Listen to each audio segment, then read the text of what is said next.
뉴스 브리핑. 어젯밤 열린 대통령 후보자 TV 토론회는 지난번 토론회와는 완전히 다른 토론회다운 모습을 보여줬습니다. 두 후보의 정책이 대조를 이루는 가운데 상대에 대한 네거티브 공세가 적절히 오간 것으로 보입니다. 트럼프 대통령은 바이든 후보가 부통령 시절에 제대로 하지 못한 정책들을 이제 와서 대통령을 하면 잘할 수 있겠냐는 비판을 쏟아냈고, 바이든 후보는 트럼프 대통령이 국가를 분열시키고 있다고 비판했습니다. 민주당 진영에서는 트럼프 대통령이 헌터 바이든 문제를 포함해 여러 가지 공격을 했지만 바이든 후보가 적절히 대응하면서 오히려 역공을 펼쳐 이번 토론회에서 승리했다고 평가했습니다. 반면 공화당은 트럼프 대통령이 토론회를 장악했다며 각종 여론조사 결과를 들어 승리했다고 주장했습니다.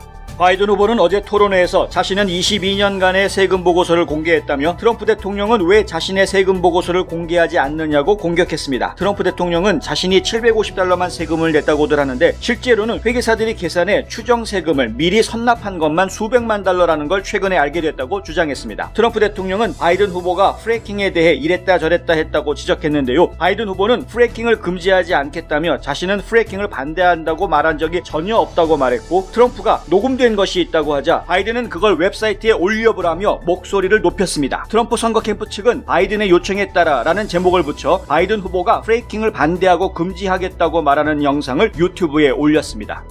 어제 열린 마지막 대선 후보 TV 토론에서는 상당 시간 북한 문제가 언급됐는데요. 트럼프 대통령은 오바마 전 대통령도 북한을 골칫거리라고 했고 핵전쟁을 일으킬 수도 있었던 상황이었지만 지금은 다른 종류의 좋은 관계를 가지고 있고 전쟁도 없다고 주장했습니다. 바이든 후보는 트럼프가 북한을 정당화해줬다며 깡패를 좋은 친구라고 말했다고 쏘아붙였습니다. 그러면서 북한은 이제 미국 땅에 미사일을 쏠 수 있는 능력을 가지고 있다고 말했습니다. 트럼프 대통령이 지도자들 간에 사이좋게 지내는 것은 좋은 일이라고 말하자 바이든은 히틀러가 유럽을 침략하기 전에 그와 좋은 관계였다면서 김정은 위원장이 오바마 대통령을 만나려 하지 않은 것은 오바마 대통령이 비핵화에 대해 말하려 했기 때문이라고 주장했습니다.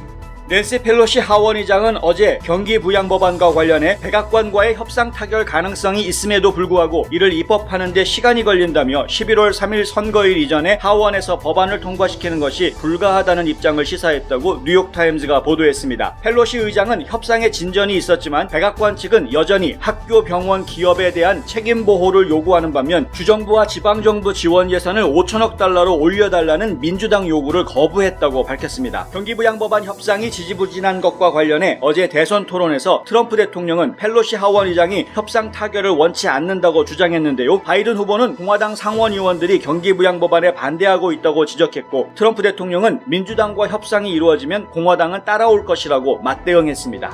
팍스뉴스는 조 바이든 전 부통령이 아들의 사업 거래에 대해 일체 논의한 것이 없다고 주장하는 것과 달리 2017년 5월 중국 에너지 기업과 헌터 바이든이 만든 합작회사의 CEO가 조 바이든과의 면담을 논의하는 내용이 담긴 일련의 문자 메시지들을 입수했다고 단독 보도했습니다. 이는 우크라이나 에너지 기업 임원과의 면담을 언급한 헌터 바이든의 노트북과는 별개의 또 다른 정황 증거로 바이든 전 부통령이 아들과 관련해 해외 기업의 임원들과 만남을 논의했다는 내용을 담은 것이어서 주목됩니다. 이 문자 메시지들은 지난주 팍스뉴스가 보도한 중국 에너지 기업으로부터 조 바이든 가족이 회장님으로 불리우고 보수를 받았다는 정황이 담긴 이메일과 맥락이 통하는 것으로 추정돼 더욱 논란이 될 전망입니다. 호주 원주민인 11살 소녀 안네리엣의 우굴은 자신을 포함해 13세 이하 어린이들을 10차례에 걸쳐 성폭행하는 등 성적으로 학대한 혐의를 받고 있는 66세 남성이 지난 19일 보석으로 풀려나자 심리적 충격을 견디지 못하고 자해를 시도해 병원으로 옮겨졌으나 다음날 사망했다고 데일리메일이 보도했습니다. 이 남성은 우굴과 같은 마을에 살아 그가 출소하자 어린 소녀가 심리적으로 큰 부담을 가졌던 것으로 전해졌는데요. 우굴의 어머니는 딸이 지난 4년간 성범죄 피해를 당했다며 법원에 보석을 허락하지 말아달라고 요청했던 것으로 알려졌습니다. 일본과 영국이 새로운 자유무역협정인 EPA에 서명했다고 교도통신이 보도했습니다. 도쿄에서 열린 서명식에는 모테기 도시미스 외무상과 리즈 트러스 영국 국제통상부 장관이 참석했습니다. 새 무역협정은 국회 승인을 거쳐 내년 1월 1일 발효될 예정입니다. 일본 정부에 따르면 이번 협정으로 영국의 대일 수출품 94%, 일본의 대형 수출품 99%의 관세가 철폐될 전망입니다. 영국은 브렉시트 단행 이후 처음으로 주요 자유무역협정 합의에 도달한 것이라고 밝혔습니다.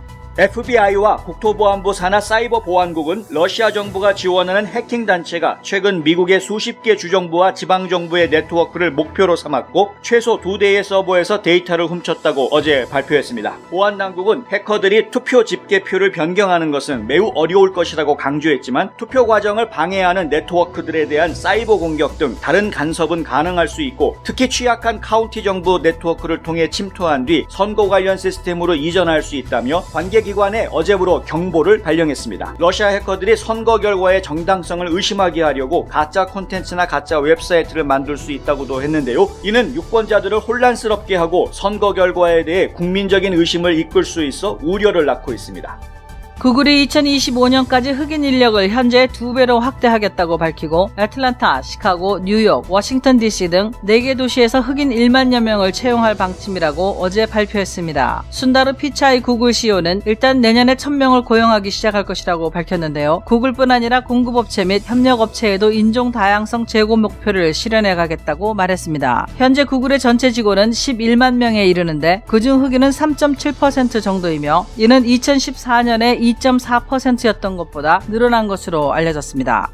트럼프 대통령이 코로나19 치료제로 사용했던 렘데시비르가 FDA에 의해 어제 공식 사용 승인을 받았습니다. 길리어드 사이언스가 개발한 항바이러스제인 렘데시비르는 지난 5월 FDA로부터 긴급 사용 승인을 받은 바 있는데요. 5개월 만에 미국에서 코로나19 치료제로 승인받은 최초의 의약품이 됐습니다. 앞서 임상실험 결과 렘데시비르를 투여한 환자의 회복기간은 5일 단축된 것으로 나타났습니다. 하지만 세계보건기구의 실험 결과는 입원 기간이나 사망률을 줄이지 못한 것으로 나와 치료 효과를 둘러싼 논란이 일기도 했습니다.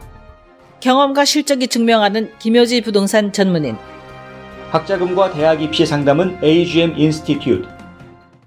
안녕하십니까, 홍성구 기자입니다. 어제 대선 후보자 토론회가 열렸습니다. 이제 두 번째이자 마지막 토론회였는데요. 첫 번째 열렸던 토론회가 난장판이었다라는 비판을 많이 받고 있습니다만 어제 열린 토론회는 그에 비하면 상당히 좋은 모습을 보여줬다라는 평가를 받고 있습니다.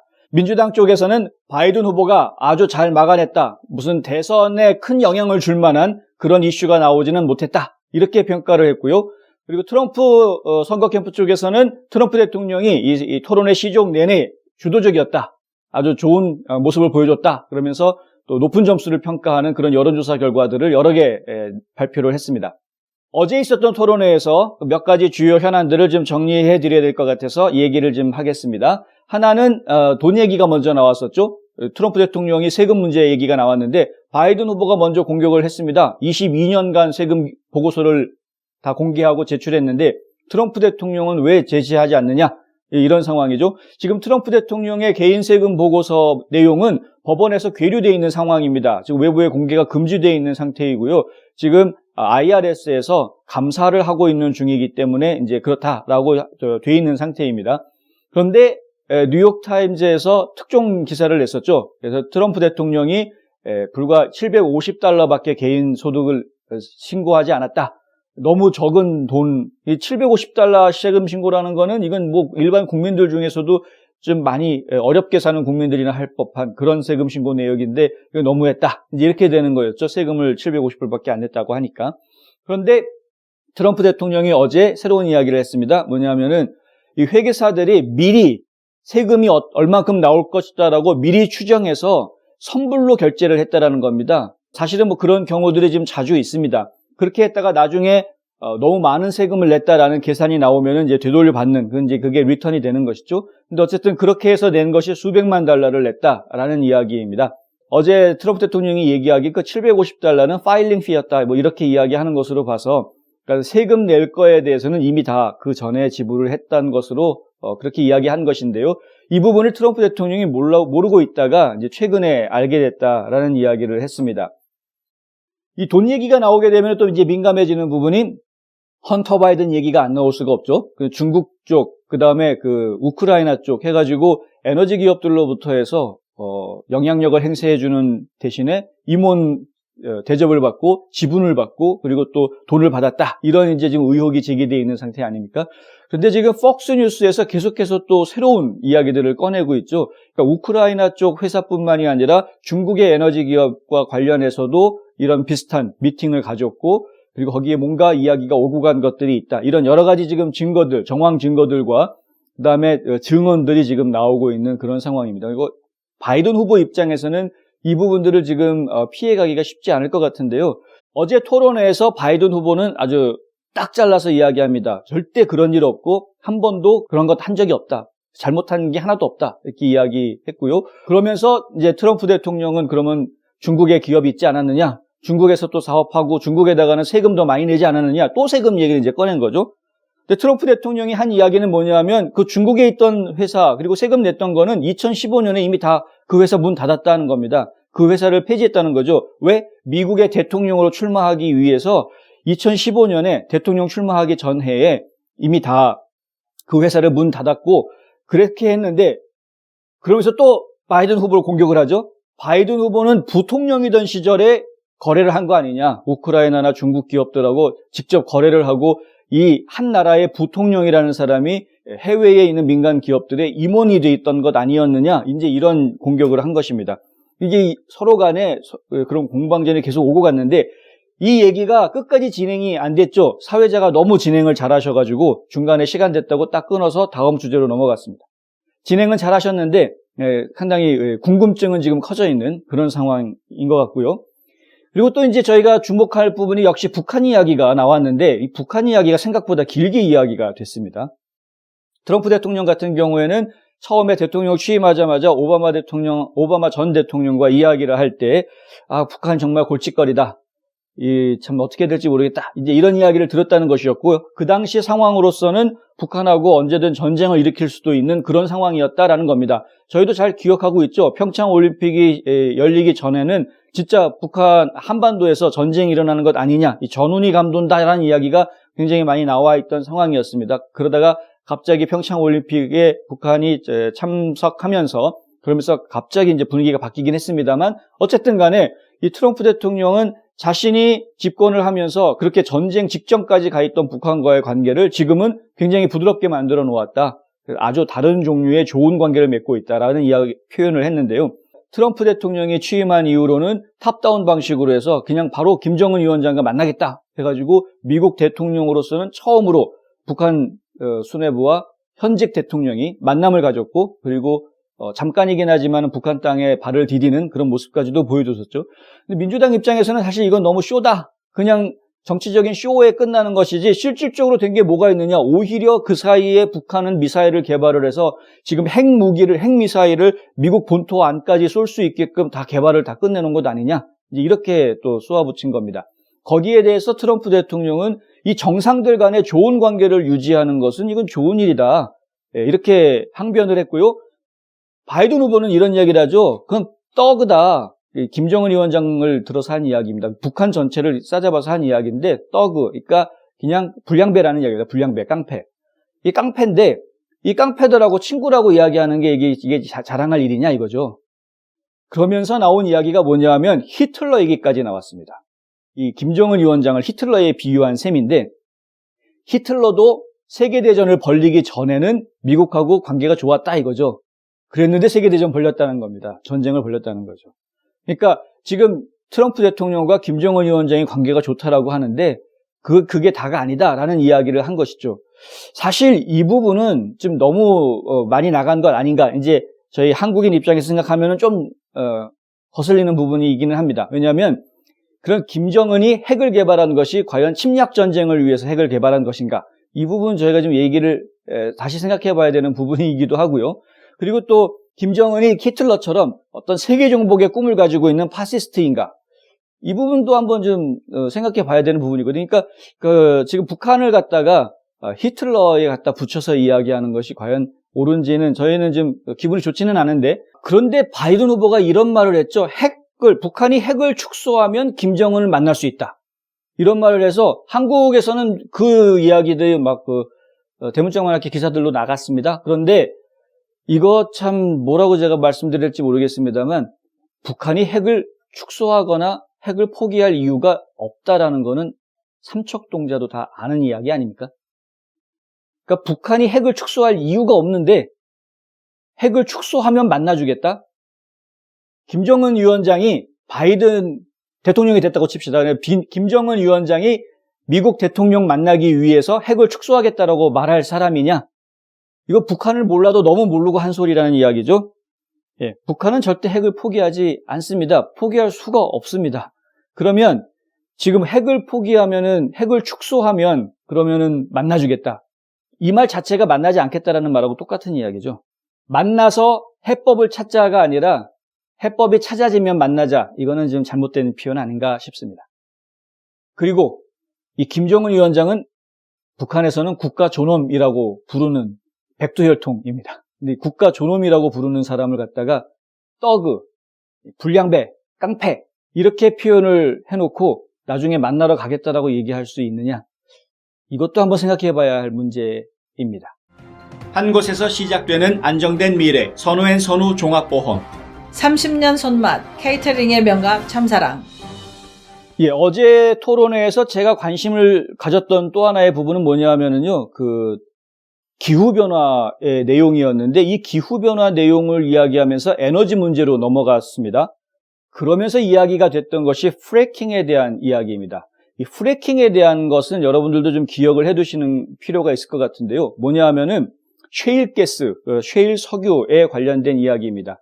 민주당 쪽에서는 청정에너지, 배기가스를 줄이기 위해서 청정에너지로 전환해야 된다. 바이든 행정부가 세운 계획들은 뭐냐면은 바이든이 대통령이 된다면 2025년까지 이 배기가스 제로를 만들겠다. 그런 야심찬 계획을 지금 세워놓고 있거든요. 배기가스를 없애기 위해서는 결국 석유를 좀 덜 써야 하는, 그리고 이 석탄 같은 것도 덜 써야 하는 그런 것이죠. 그런데 이런 기존의 에너지 산업들을 축소시키고 그다음에 청정에너지, 그러니까 바람, 풍력을 이용한 거라든가 수력을 이용한 거라든가 태양열을 이용한, 특히 이제 태양열을 이용하는 것과 이 풍력 발전소 이야기가 지금 거론이 되고 있는데 이런 부분들을 좀 더 확대하자라는 겁니다. 그러면은 일자리가 더 늘어날 것이다라는 이야기도 나오고 그렇게 하면은 자연도 깨끗해지고 일자리도 늘어날 것이다. 이것이 이제 민주당 쪽의 주장인 것이죠.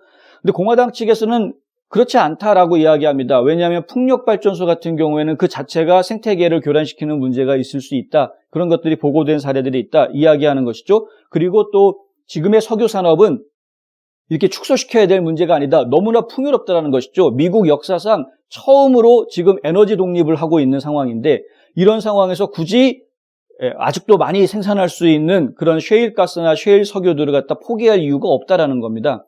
이런 부분들의 핵심에 있는 내용이 바로 프래킹입니다. 프래킹이 뭐냐 하면은요, 셰일가스나 셰일 석유를 채취하기 위한 일종의 방법인데, 이 땅속에 시추를 해가지고 그냥 바로 뽑아내는 일반 석유와 달리, 이 셰일가스나 셰일 석유 같은 경우에는 일단 집어넣은 다음에 이 안에, 속 안에 있는 바위를 깨트려야 한답니다. 이게 셰일가스라는 것 자체가 보통 이렇게 진흙 같은 거에 다 묻어 들어가 섞여 있어가지고 그것이 굳어서 이제 암석층으로 형성이 되어 있다고 하더라고요. 그래서 이걸 깨트려가지고 분쇄를 시켜서 빨아들이면 이제 거기에 기름이 이제 나오는 것인데 그 방법이 그러니까 어떻게 하면 더 효율적으로 이거를 깨트리고 그 안에서 석유나 가스를 이제 끄집어내느냐 하는 그 방법론 중에서 많이 사용한, 현재 지금 가장 많이 사용하고 있는 것이 바로 이 프래킹이라는 방법이라고 합니다. 수압을 이용해서 하는 방법이라고 해서요. 수압 균열법이라고 이제 한국말로 번역을 하고 있고,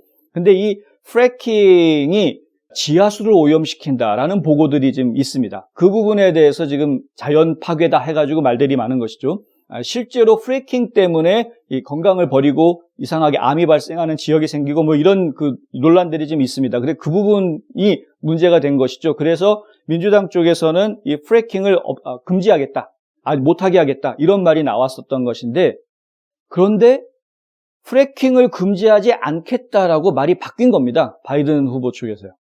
처음에는 이 프래킹 금지시키겠다라고 그랬었거든요. 어제 토론회에서 트럼프 대통령이 이 문제를 들고 나옵니다. 프래킹 금지하겠다고 그랬다가 또 금지하지 않겠다고 그랬다가 도대체 이 입장이 뭐냐? 이제 이렇게 물어보죠. 바이든 후보는 어제 분명하게 얘기합니다. 프래킹을 금지하지 않겠다라고 이야기했습니다. 어제 분명하게 토론회에서 그렇게 얘기했는데 트럼프 대통령이 전에 금지하겠다고 얘기한 적이 있다 이거죠. 그거 녹음된 것도 있다. 그러니까 바이든 후보가 발끈했습니다. 녹음된 거 있으면은 인터넷에 올려놔봐라. 이렇게 발끈했는데 실제로 트럼프 선거 캠프 측에서 올려놨습니다. 유튜브에도 올려놓고 트위터에도 올려놓고 여기저기 지금 다 올려놨습니다. 그 올려놓은 영상에 보면은 이제 바이든 후보가 저는 프래킹 못하게 하겠다. 그 피해자들 만나서 이제 이렇게 얘기하는 그런 장면들 나오면서 프래킹을 막도록 하겠다, 못하게 하도록 하겠다 이런 이야기하는 그런 부분들이 다 나왔고. 근데 바이든 후보는 어제 토론회에서 never라는 단어를 썼거든요. 절대 말한 적 없다 그랬거든요. 어제 토론회 중에서 바이든 후보가 한 가장 큰 실수가 바로 그 부분인 것 같은데 never라는 표현까지 쓰면서 그런 말 한 적 없다라고 한 거는 정말 큰 실수가 아니었나. 근데 애써서 이 진보 진영의 언론들은 그걸 감춰주려고 그 큰 실수가 없었다. 뭐 선거 판세를 바꿀 만한 큰 실수가 없었다. 이런 식으로 지금 기사 제목들을 뽑아내고 바이든 후보가 아주 어제 토론을 잘했다라는 쪽으로 그냥 몰고 가는 그런 기사를 내보냈는데 사실 그 부분은 프래킹 부분은 바이든 후보가 큰 실수를 한 겁니다. 대신에 이제 어제 토론회에서 바이든 후보가 굉장히 또 선전한 부분들이 있죠. 이 헌터 바이든에 대한 질문을 할 때 보통 그 이전에는 헌터 바이든 얘기 나오면은 많이 흔들리는 모습을 보여줬었는데 어제 같은 경우에는 굉장히 잘 받아쳤습니다. 헌터 바이든 얘기 나오니까 오히려 트럼프 대통령을 역공격을 하는 그런 모습을 보여주었었고 그리고 다른 문제에 대해서도 이 공격을 받을 때마다 오히려 역공을 펼치는 그런 아주 강한 모습을 보여줘서 전반적으로는 바이든 후보가 진짜 강한 모습을 보여준 그런 토론회기는 했습니다. 물론 트럼프 대통령도 뭐 굉장히 인내하는 모습을 보여줬던 그런 토론회긴 했습니다만 어쨌든 간에 어제 토론회를 통해서 가장 큰 실수를 했던 부분, 이걸 뽑아라 그러면은 역시 바이든 후보가 프래킹에 대해서 절대 자기는 프래킹을 금지하겠다는 말을 한 적이 절대 없다라고 이야기했던 그 부분이 가장 큰 실수가 아니었나 이런 생각을 해봅니다. 셰일가스라는 거는요, 지금 민주당도 그렇고 공화당도 그렇고 이 미국이라는 국가의 이익을 위해서 포기할 수 없는 부분입니다. 미국 땅에 지금 묻혀져 있는 셰일가스량이 무려 300년을 쓸 정도의 양이 묻혀 있다라고 지금 추정하고 있습니다. 미국이란 나라가 에너지 독립국가가 될 수 있었던 해외로부터 석유라든가 천연가스를 수입하지 않아도 에너지 독립국가가 될 수 있는 가장 밑거름이 되는 것이 바로 이 셰일가스와 셰일 오일이거든요. 그래서 결국에는 이 부분을 금지하겠다. 이거 채취하는 거 못하게 하겠다라는 말을 함부로 할 수가 없습니다. 근데 그런 말을 과거에 했었던 기록이 나왔던 거죠. 그냥 말했었는데 그때는 지금 그런 말을 했던 이유가 이런 이유였었고 지금 내가 입장을 바꾸게 된 것은 이런 이유 때문이다라고 말을 했더라면 훨씬 더 설득력이 있었을 텐데 그런 말 한 적 없다라고 딱 잡았다니까 그 자리에서 그냥 거짓말쟁이가 돼버렸죠. 우크라이나 스캔들 얘기를 또 해서 미안합니다만 우크라이나 스캔들에 대해서도 공격이 들어올 때마다 그건 이래서 그랬다라고 해명을 하는 것이 아니라 그런 적 없다라고 그냥 그런 일 없다 이렇게 딱 잘라버리니까 계속 사람들이 의심하는 것 아니겠습니까? 여기저기서 증거들은 계속 나오고 있는 것인데 이런 부분들은 좀 바이든 캠프에서 신중하게 대안을 좀 만들었어야 하는 것 아닌가 이런 생각을 해봤습니다. 고객과 직원을 지켜주는 스니즈가 지금 주문하세요. 배너앤프린트. 뉴스브리핑에 광고하시고 그 효과를 직접 확인하세요. 예, 경기부양법안 협상이 결렬된 것 같습니다. 제가 이제 협상이 타결되기를 많은 분들이 애타게 기다리고 계신데 이번 주말까지 협상을 타결시켜 보겠다 이런 이야기까지 나와서 기대를 많이 하고 있었는데 결국은 어려워질 것 같다라는 보도가 뉴욕타임즈에서 나왔습니다. 펠로시 하원 의장이 이런 말을 했다고 합니다.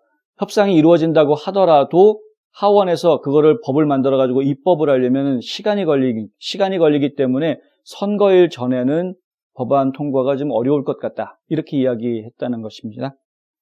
그런데 그 뉴욕타임즈에서 이야기한 그 근본적인 내용, 왜 협상이 어려운가에 대한 이야기를 들어가 보면 공화당 쪽에서 요구하는 가장 중요한 부분, 그러니까 학교라든가 기업이라든가 병원 이런 것들이 코로나19로 인해서 발생하는 다른 어떤 소송을 당하지 않도록 보호해주는 이 책임 보호하는 부분, 그게 공화당에서 지금 요구하고 있는 부분이죠.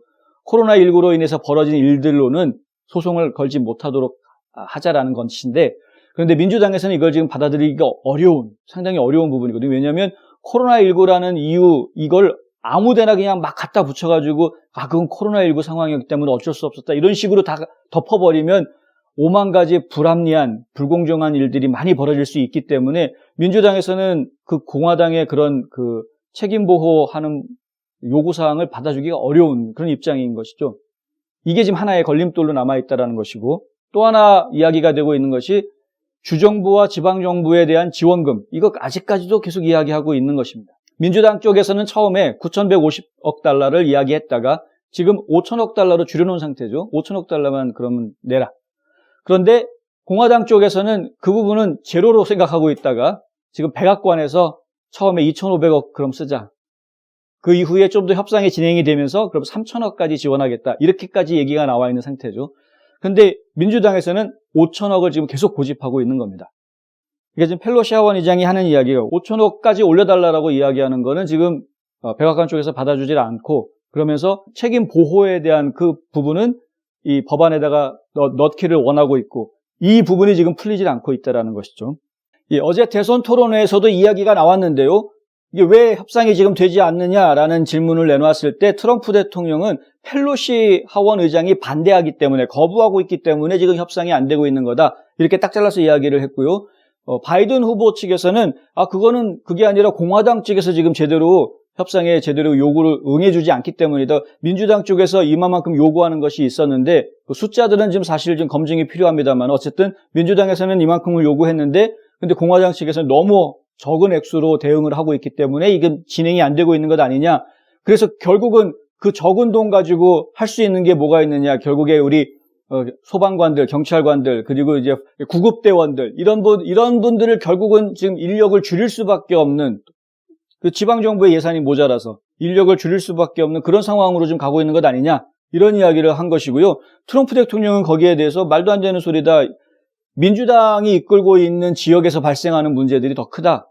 무슨 얘기냐 하면은 지역정부 예산을 제대로 운영을 하지 못했다는 겁니다. 부실 경영을 했기 때문에 그런 일이 벌어진 거지. 그러니까 경찰이라든가 이런 것들 해고하고 이런 문제들이 생기는 것이, 인원을 줄이는 문제가 생기는 것이 부실 경영을 했기 때문에 생긴 문제이지, 사실 민주당이 집권하는 지역이 아닌 다른 지역에서 그런 일이 생기고 있는 것은 아니지 않느냐. 이제 이런 반론을 또 제기를 합니다.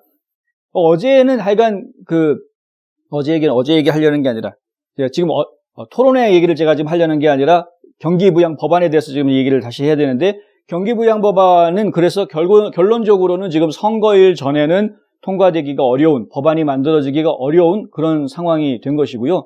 이런 부분에 대해서는 어느 누구도 책임을 피하기가 좀 어려울 것입니다. 양측 다 국민들로부터 좀 비난을 받을 수밖에 없는 그런 상황이 되어져 있다. 이런 상황입니다. 요즘 같은 비대면 시대에 광고도 인터넷이라는 것 아시죠? 그런데 어떻게 해야 될지 모르시겠다고요? 가장 효과적인 인터넷 광고는 좋은 컨텐츠에 붙어 있는 것입니다. 뉴스앤포스트는 좋은 컨텐츠를 만듭니다. 비즈니스가 어려우세요? 뉴스앤포스트에 광고하세요. 좋은 상품이 있는데 알리고 싶으시다고요? 뉴스앤포스트에 광고하세요. 널리 알리고 싶다고요? 뉴스앤포스트에 광고하세요. 뉴스앤포스트는 페이스북, 유튜브, 카카오톡, 트위터 등 다양한 플랫폼으로 컨텐츠를 전달하고 홍보 효과를 극대화해드립니다. 앞서 보도해드린 대로 호주에서 벌어진 일인데요. 안타깝게도 11살짜리 소녀가 스스로 목숨을 끊는 이런 일이 벌어졌습니다. 본인을 성폭행했던, 그것도 하루 이틀도 아니고 4년에 거쳐서 성폭행했던 사람이 잡혀갔는데, 그런데 법원에서 보석으로 풀려나는 이런 일이 벌어지니까, 더군다나 같은 마을에 살기 때문에 이 할아버지를 또 안 볼 수도 없는, 결국은 그런 심적인 부담을 견디지 못하고 극단적인 선택을 했다고 하는데요. 이 가족들과 마을 사람들이 나서서 시위를 하고 법원에 아무리 요청을 하고 요구를 해도 그걸 제대로 받아들여지지 않았다라는 점이 너무 안타깝고, 더군다나 경찰과 검찰조차도 이 보석해서는 안 된다라는 데 목소리를 같이 힘을 실어줬음에도 불구하고 법원이 보석을 해줬다라는 것, 참 너무나 안타까운 소식인데, 이 뉴스를 보면서 데자부 할 수밖에 없는 거죠. 한국에 이런 비슷한 상황이 또 벌어지고 있기 때문에 조치가 필요한 것 아니겠습니까? 뭔가를 해야 되지 않을까라는 생각을 해봅니다. 홍성구의 뉴스 브리핑은 여기까지입니다. 저는 내일 또 다시 찾아뵙겠습니다. 시청해 주셔서 감사합니다.